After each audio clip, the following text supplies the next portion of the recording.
Chapter 3. How did I end up here? Though our marriage survived that year apart, it was an extremely difficult time. During my stay in Memphis, I was flying most Sundays and wasn't attending a church. I was spending some time with God and meeting new Christian friends, but I began to feel the separation and isolation of my temporary home. I was one of 3 pilots based in Memphis, and I occasionally began going out with them for drinks. Fear of rejection by my peers crept back into my life, and I found it extremely difficult to share my relationship with Jesus with my coworkers. In my loneliness, I gave in to strong temptations to look at content on the internet that was hurtful to me, my wife, and God. It was also during this year that I was attacked twice at night by demons. After a year in Memphis, I had accumulated the required flight experience to reach my goal of flying for the passenger airlines. I was going back home to Atlanta and my wife, and I was ready for my return. I was hired to fly jets for a contract carrier with United Airlines out of Chicago. We celebrated reaching my goal of becoming an airline pilot. I would be commuting from Atlanta up to Chicago and back for my trips, which was a dream compared to being gone most of the week. I moved back to Atlanta and began training in Indianapolis. Yet now more than ever, I was plagued with people-pleasing, and I knew it. I wanted to fit in with other guys in my training class, so when they would go have drinks, I would go out with them. I felt like I was compromising my values, hurting my family and God, and setting a bad example for my classmates. I hated the hypocrisy, acting one way at work and another way at home. As an airline pilot, I was traveling for 3 or 4 days at a time. On each 3 or 4 day trip away from home, it was expected that I would go out for drinks and a meal once or twice with the rest of the crew. There were several instances over a 4-year period where I had too much alcohol to drink and said things that I regretted then and now. During those moments, our conversation was centered on selfish and distasteful subjects, foolish jokes, complaining, and criticism. I felt trapped in a cycle of sin and confess, but without any substantial change in attitude or behavior. I tried to change and not give in to fear of rejection, but I could not seem to do it. I often felt as though God was so disappointed in me for my actions. I would try to pray and spend time reading the Bible, but I was easily distracted. It seemed okay with me for weeks to go by without praying or connecting with God. The times I did connect with Him, I felt completely anxious, shameful, powerless, and self-absorbed. However, I told myself that God would forgive me for my lack of intimacy with Him. I took a pay cut my first year at the airline. Although we were determined that my wife would be a stay-at-home mother, our salary was cut by 60%. I was turning 30 and began to feel tremendous financial pressure. Our son would be coming home soon, and I began looking for ways to earn residual income. I became obsessed with the idea of making money so that we could retire early. I reasoned that if I had multiple income streams, then I could relax and spend time with family, friends, and have more free time. Since there were so many expenses that we had to plan for, such as the kids' college, retirement savings, and paying off the house, I felt justified having these thoughts. A few months after getting hired with the airlines, our son came home from South Korea. My wife and I were so delighted to be parents. It didn't take long before my travel schedule began to wear on us. I didn't like being away from the family for 4 days each week, especially commuting to and from Chicago. My wife was staying home with our son, so she was tired and ready for a break when I got home from a trip. There were many times I considered leaving the airlines, but I stayed because I was familiar with it, and for the most part, I enjoyed it. In the spring of 2007, my airline opened a new crew base in Atlanta, and I upgraded to captain in the fall of that year. I was thrilled because all the sacrifice and hard work in my aviation career paid off. My goal of being an airline captain was finally realized. Yet, I felt further from God than ever. Several areas of my life weren't lining up with what Jesus wanted, and I knew it. I was copying songs from streaming online music and movies from video rentals. In my heart, I knew this was stealing, but I just didn't want to spend the money to buy them. Many others around the world were doing the same thing, so I rationalized my behavior. I must have copied hundreds of songs and several dozen movies. I had been playing the role-playing game Dungeons & Dragons since I was 11 years old. Since I had recently purchased a popular video game system, I had a strong desire to buy one particular fantasy video game that was very similar to Dungeons & Dragons. I knew God did not want me to have this game because of the violence, evil themes, and scary content, but I bought it against my better judgment. My son, who was 4 at the time, was with me when I purchased the game in the spring of 2008. I remember distinctly hearing God tell me in the car before I entered the store that the game was harmful to my spirit. I disregarded what he said and tried to convince myself that God wasn't really speaking and that it would be fun to play. God wanted me to have fun, right? And I did have fun playing the game. I would stay up late playing. I was obsessed and consumed with it. On a few occasions, my son would sneak from his bedroom at night to watch me play. I never intended for him to see the fighting in the game, but he observed enough gore and violence that he is fearful of the sight of blood to this day. We adopted our beautiful daughter from South Korea in the fall of 2008. Around that time, I began to notice my heart beating a little harder than normal. I was concerned because I was born with a congenital heart defect that was diagnosed when I was a teenager. My pediatric cardiologist had told me he didn't think it would ever be much of an issue. However, it had been about 6 years since my last visit to the cardiologist, and I was overdue. In no way was I prepared for the news. The doctor told me that I needed open heart valve replacement surgery within 3 months. My leaky valve was leaking severely, and my heart was slightly enlarged over the strain. I was completely overwhelmed and in shock. I envisioned my aviation career going down the drain and my quality of life changing dramatically. Why was this happening to me?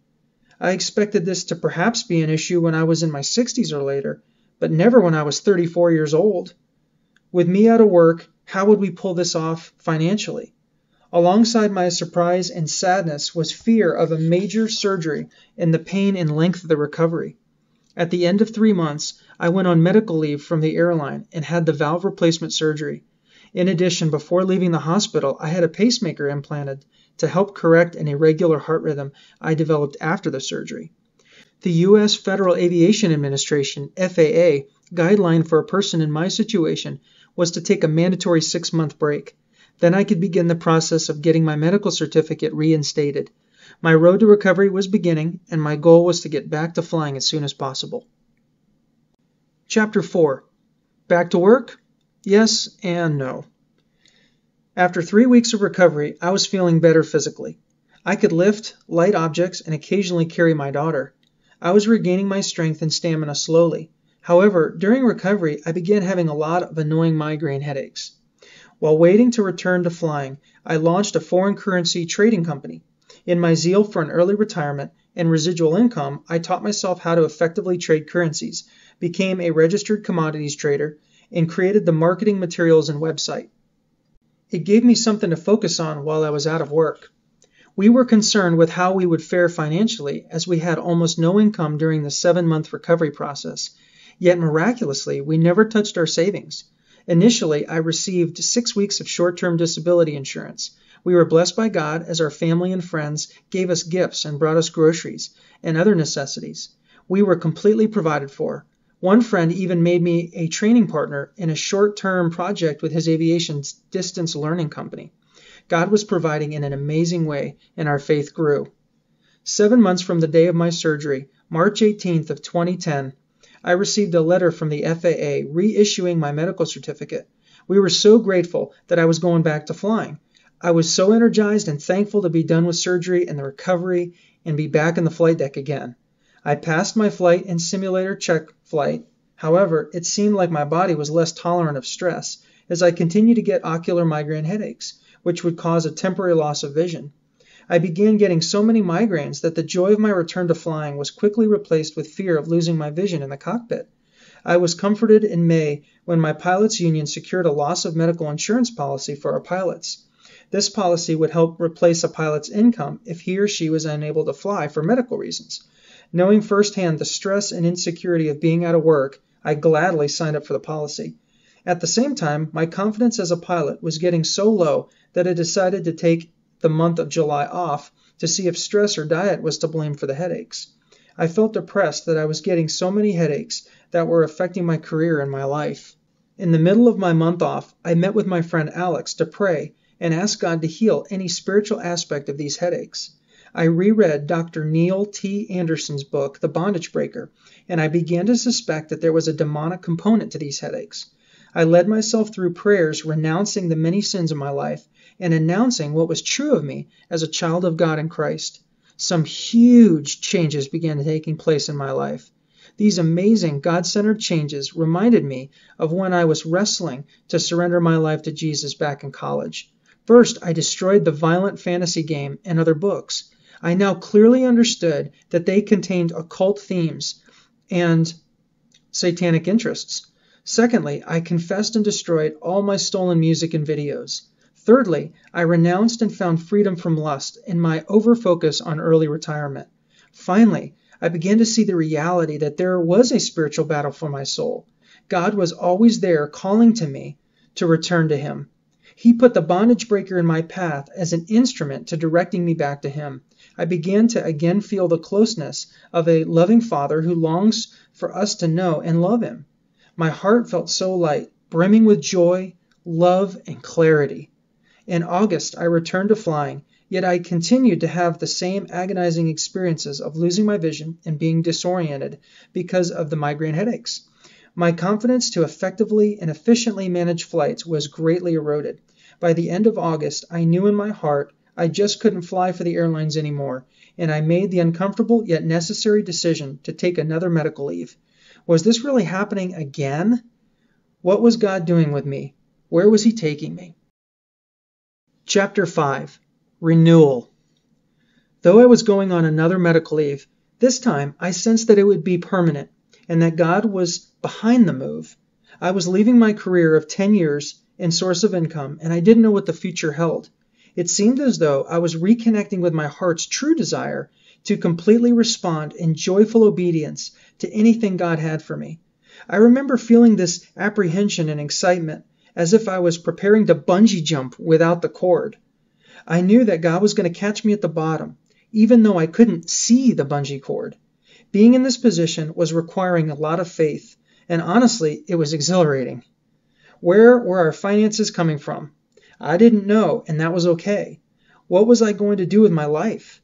I couldn't see it, but I believed God was going to work it all out. A few weeks later, I was taking a walk and praying for my neighbors to have a relationship with Jesus. God spoke to my spirit just as clear as if He was speaking out loud. He said, "Glen, I love your neighbors, and I want you to go tell them that. Tell them that I died and was resurrected for them, so that they may know me and live. Encourage the Christians to pursue me with all their heart, mind, soul, and strength, for I am coming back very soon." Though I fearfully questioned God in prayer that night, I felt honored that He chose me for this task and spoke to me about it. He was calling me to a new level of faith, obedience, and courage. After a month of preparation, I began an evangelism ministry in my subdivision of 2,500 homes, telling neighbors about Jesus and helping with any needs. So far, I have visited more than 700 homes. It's a joy to meet my neighbors and to see God use me in their lives. I'm confident that this ministry is one of the reasons God wanted me to leave flying. Today, my wife, children, and I are the happiest we've ever been. God has graciously provided for all of our needs, and I know He will continue to. We believe God is calling us back into the vocational ministry we so quickly left 10 years ago, although not with the same organization. My desire is to help others grow in an intimate relationship with Jesus as a pastor and evangelist. Our life in Christ is an exciting journey, filled with great joys and painful hardships. Yet through it all, God is sovereign, and we know that all things work together for good to them that love God, to them who are called according to His purpose. Romans 8:28.